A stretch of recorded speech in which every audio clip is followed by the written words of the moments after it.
സമയത്തിന് ശേഷം എന്താ ലാലേട്ടൻ ചോദിച്ചു ശൈത്യയോട്, എങ്ങനെയുണ്ട് ശൈത്യയുടെ ഗെയിമും കാര്യങ്ങളൊക്കെ എങ്ങനെയുണ്ടെന്ന് ചോദിക്കുമ്പോഴത്തേക്കും ശൈത്യ പറയുന്നത്, ഞാൻ കഴിഞ്ഞ ആഴ്ച അത്യാവശ്യം നല്ല രീതിയിൽ ആക്റ്റീവായിട്ടാണ് കാര്യങ്ങളെല്ലാം ഇടപെട്ടത്, എല്ലാവരോടും നല്ല രീതിയിൽ മിങ്കിൾ ചെയ്യുന്നുണ്ടായിരുന്നു, രേണു ചേച്ചിക്ക് വേണ്ടി ഗെയിം കളിച്ചിരുന്നു.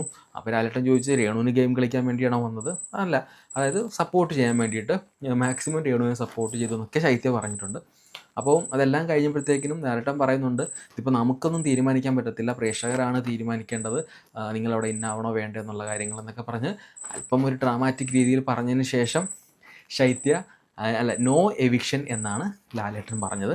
അത് ശൈത്യക്ക് സത്യം പറഞ്ഞാൽ നല്ലൊരു ചാൻസാണ്. ഇനി അടുത്ത വീക്കിൽ ശൈത്യ നല്ല രീതിയിൽ ആക്റ്റീവായിട്ട് പ്ലേ ചെയ്ത് കഴിഞ്ഞാൽ പ്രേക്ഷകരുടെ മനസ്സിലൊരു സ്ഥാനം പിടിക്കാൻ ശൈത്യക്ക് സാധിക്കും എന്നാണ് എൻ്റെ ഒരു വിശ്വാസം. ശൈത്യ എനിക്ക് പേഴ്സണലി അറിയുന്ന ഒരു കുട്ടിയും കൂടെയാണ്.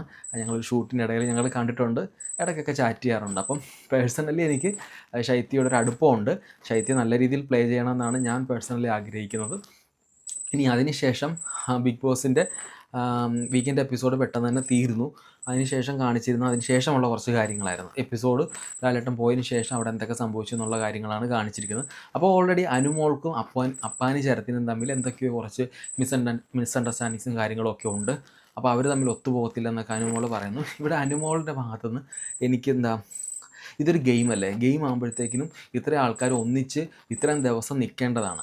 ആരുമായിട്ടും ഒരു പെർമനൻ്റ് ആയിട്ടുള്ളൊരു വഴക്കോ വൈരാഗ്യമോ വെച്ച് പുലർത്തേണ്ട ഒരു സാഹചര്യമുണ്ട് എന്ന് എനിക്ക് പേഴ്സണലി തോന്നുന്നില്ല. പക്ഷേ അനുമോൾ അങ്ങനല്ല, പേഴ്സണൽ ഗ്രഡ്ജസ് വെച്ച് തന്നെ പെരുമാറുന്നു. അവരോട് ഞാൻ മിങ്കിൾ ചെയ്യില്ല.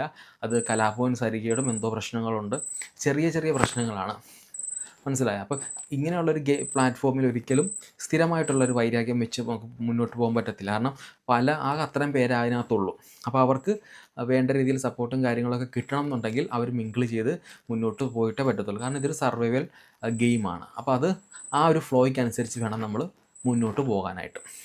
അനുമോളെ എനിക്ക് തോന്നുന്നു, അനുമോളെ വളരെ പാമ്പേഡായിട്ട് വളർത്തി, അല്ലെങ്കിൽ എല്ലാവരും അത്രയും കെയർ ചെയ്ത് കൊണ്ടുവന്നിരുന്നൊരു കുട്ടിയാണ് എന്നാണ് ഞാൻ മനസ്സിലാക്കുന്നത്. അപ്പോൾ ചെറിയ ഒരു കാര്യങ്ങൾക്ക് പോലും അനുമോൾക്കത് വലിയ രീതിയിൽ ഹേർട്ടായിട്ട് അതൊരു വലിയ സീരിയസ് ആയിട്ടുള്ള ഇഷ്യൂസ് ആയിട്ട് എടുക്കുന്നു. പക്ഷേ അങ്ങനെ ഒരാൾക്ക് പറ്റുന്നൊരു പ്ലാറ്റ്ഫോം അല്ല ബിഗ് ബോസ്. കാരണം തെറിക്കുത്തരം മുറിപ്പത്തൽ എന്നുള്ള രീതിയിൽ നമ്മൾ കളിച്ചാൽ മാത്രമേ നമുക്കത് ആ ഒരു ടാസ്കിലേക്കോ അല്ലെങ്കിൽ ആ ഒരു ഗെയിമിലേക്കും മുന്നോട്ട് വരാനായിട്ട് സാധിക്കത്തുള്ളൂ. അത് ഇപ്പോൾ 7ാമത്തെ സീസണായി. അപ്പോൾ പ്രീവിയസ് സീസൺസൊക്കെ കണ്ടിട്ടല്ലേ ഇവർ മത്സരിക്കാൻ വരുന്നത്. അപ്പോൾ അത് പൈസ മാത്രം കണ്ടുകൊണ്ട് കാര്യമില്ല.